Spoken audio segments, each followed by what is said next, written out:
Welcome back everyone. In this video, we are going to tell the story behind one of World of Warcraft's most corrupted zones, Felwood. In the northern reaches of Kalimdor lies the corrupted forest known as Felwood. Situated north of Ashenvale, east of Darkshore, and west of both Winterspring and Hyjal. I think it's pronounced Hyjal. Hyjal. But I'm a dirty human, so anyway. This once thriving woodland is now overrun by tainted creatures, including demonic satyrs, infernals, and decaying treants and ancients.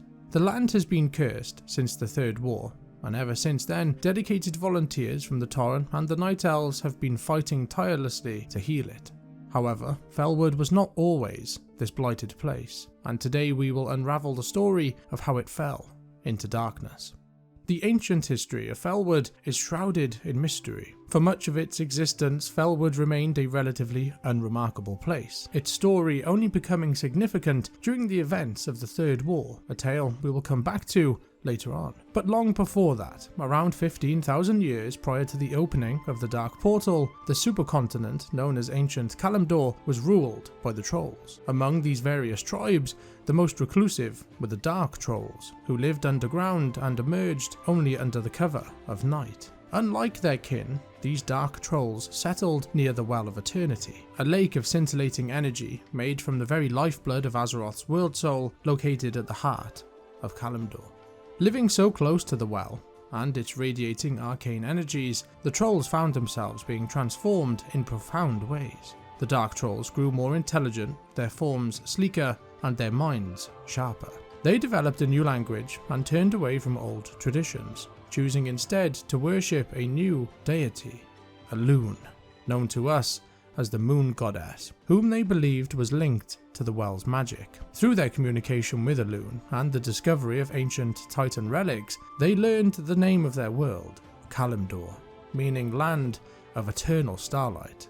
Embracing their transformations, they took on a new name. In our tongue we know them as the Night Elves. In their native language, they were the Kaldorei, the children of the stars.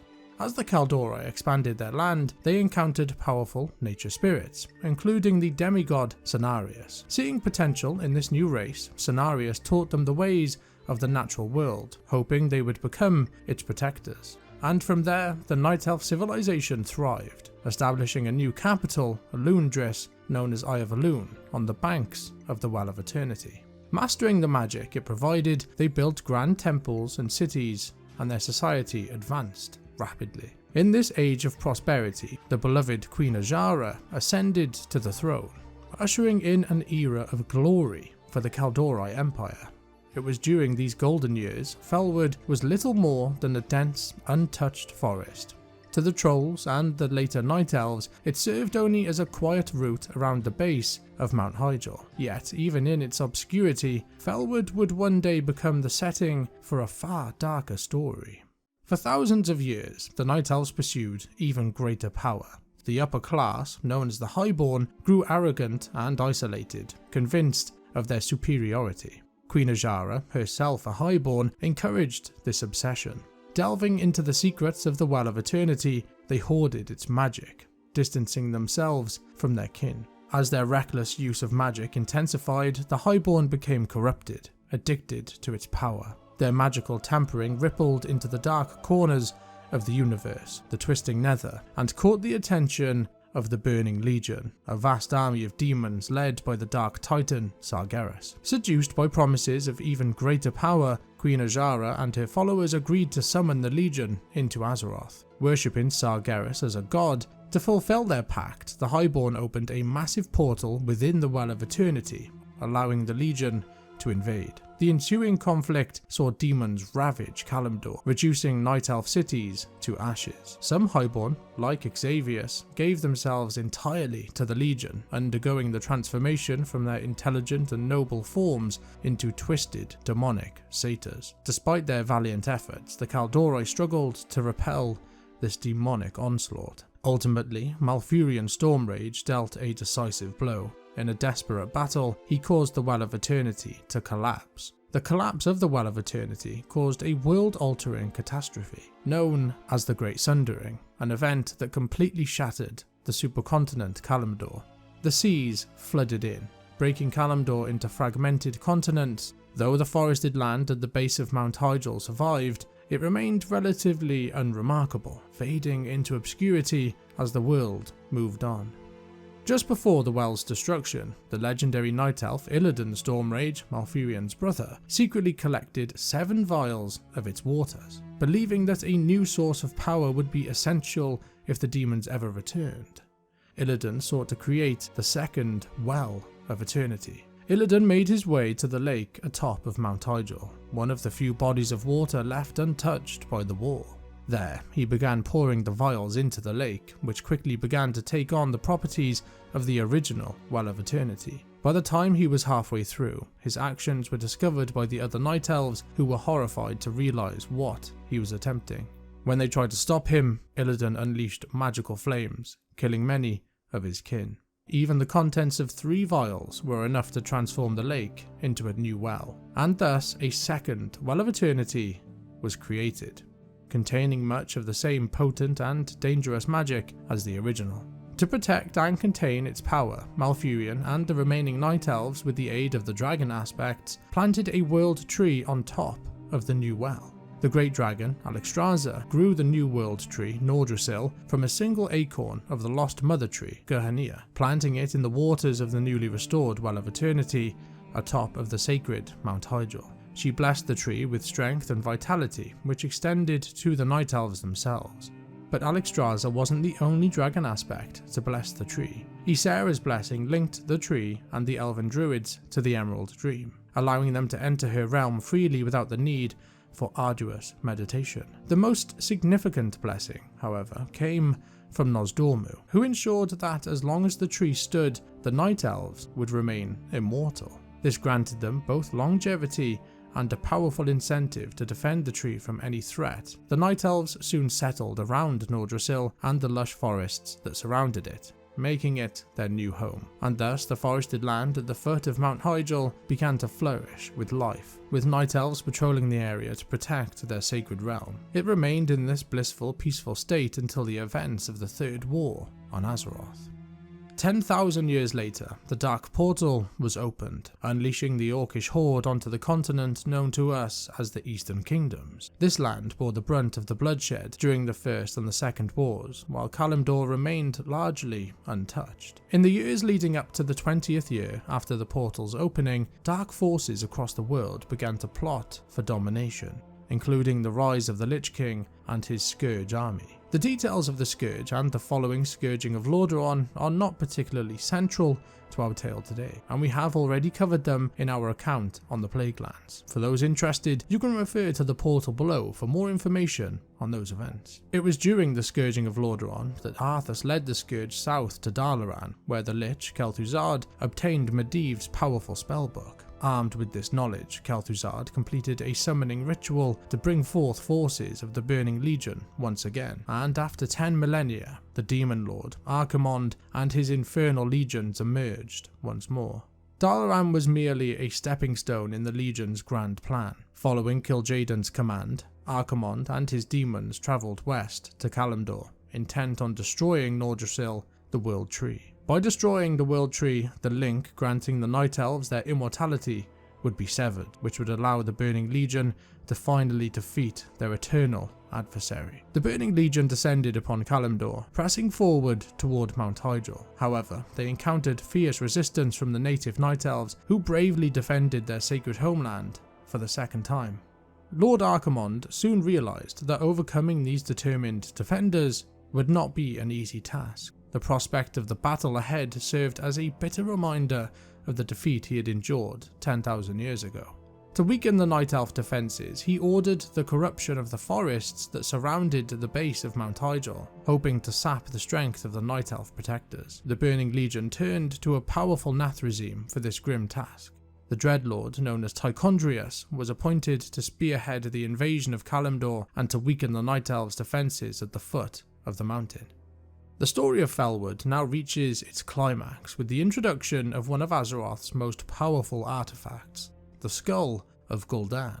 Gul'dan, the first Orcish warlock and the de facto founder of the Horde, was a traitor to both his people and his mentor, Ner'zhul. He sold his loyalty to the demon lord Kil'jaeden in exchange for personal power, playing a pivotal role in enslaving the orcs to demonic forces and launching their invasion into Azeroth. After his death, Gul'dan's skull was transformed into a potent channeling artifact for demonic energy. A fragment of his soul remained bound within the skull's bleached bone, allowing him to whisper to whoever possessed it. Even in death, Gul'dan's influence was still dangerous. The skull was first wielded by Ner'zhul to open portals to other worlds on Draenor, and then later used by Khadgar to destroy the Dark Portal. As the Dark Portal began to collapse, he sent the artifacts back to Azeroth using a Griffin Rider, ultimately delivering them into the hands of the Kirin Tor in Dalaran.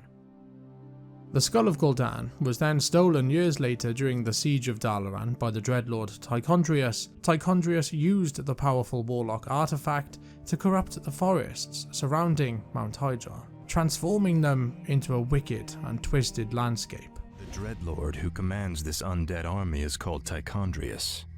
He controls a powerful warlock artifact called the Skull of Gul'dan. It is responsible for corrupting these forests. This act led to mutated wildlife, tainted ancients, and a polluted environment, giving birth to the blighted region we now know as Felwood. Any trees and creatures that survived the initial destruction were permanently cursed by the demon's rampage. Felwood became an eerie, shadowed expanse of twisted woodlands and tainted glades, teeming with malevolent forces. The once mighty ancients that protected the land now wander aimlessly, their limbs deformed, their bark oozing foul poisons. The once clear rivers and streams now bubble with toxic sludge and noxious fumes, a haunting reminder of the Legion's blight. Illidan Stormrage, who had been recently freed from captivity, was approached by Arthas Menethil, who revealed that the skull could not only stop the encroaching corruption, but also significantly boost Illidan's power. Driven by his insatiable thirst for magic, Illidan ventured into the dangerous depths of Felwood to claim the skull. In doing so, he managed to halt the spread of corruption and defeated Tichondrius. Yes, the power should be mine.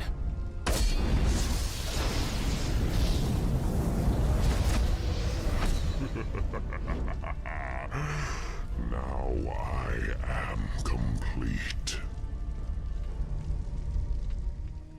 However, his use of demonic magic led to his banishment by his brother, Malfurion. Foul demon! What have you done with my brother? It is I. This is what I've become. No. Illidan, how could you? The leader of the undead has been destroyed, and the forests will heal in time. At the cost of your soul? You are no brother of mine. Be gone from this place, and never set foot in our lands again. So be it, brother. With the forests in agony and the Night Elves pushed back, the Burning Legion continued their relentless march through the corrupted woodlands toward Mount Hyjal. In a legendary confrontation, Archimonde ultimately met his end, brought down by the combined efforts of the Night Elf defenders and the unified forces of the Horde and the Alliance. The Burning Legion's defeat marked the end of the Third War on Azeroth, seemingly restoring a fragile peace. However, the scars of the invasion endured, with Felwood remaining a haunting reminder of the devastation left behind.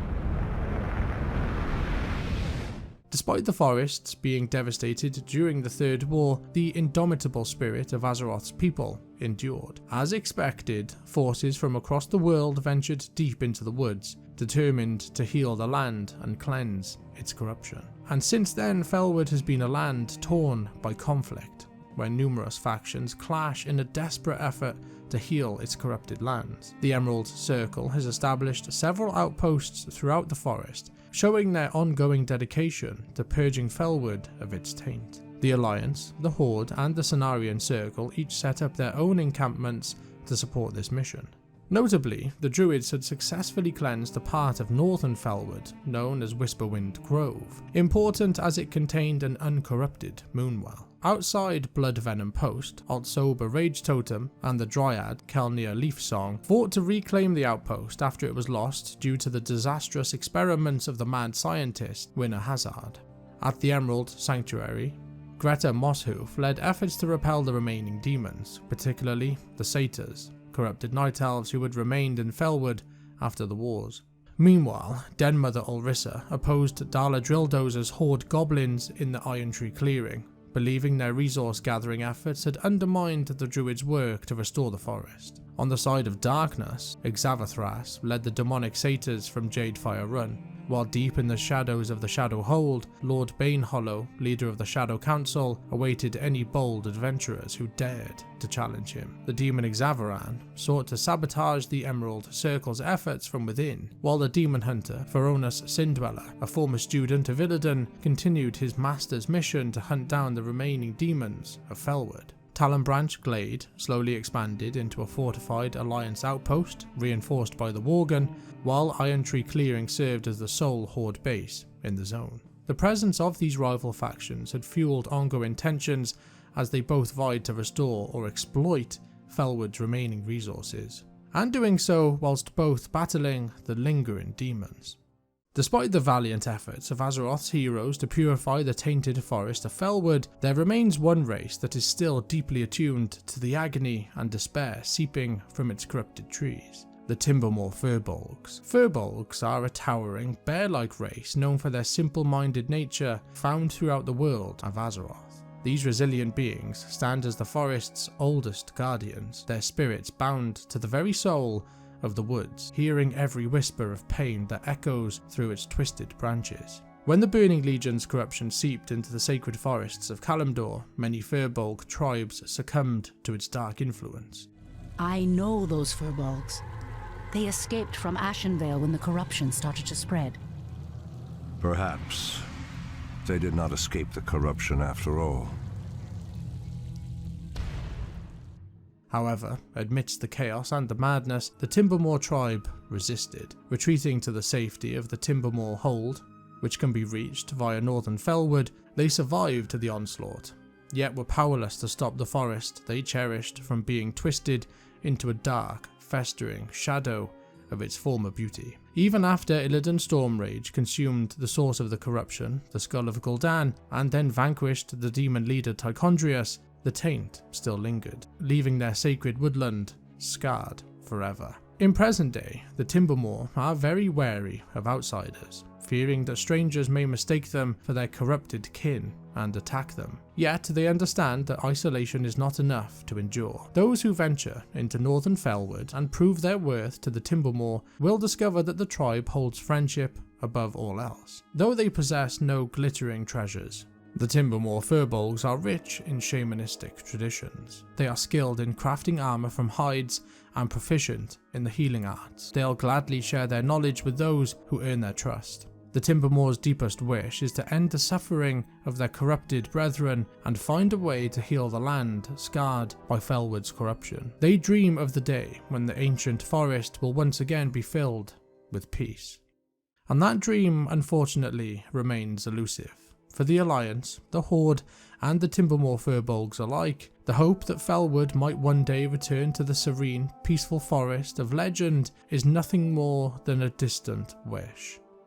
Though progress has been made in the effort to heal its tainted lands, the forest remains deeply corrupted, with no sign of full restoration in sight.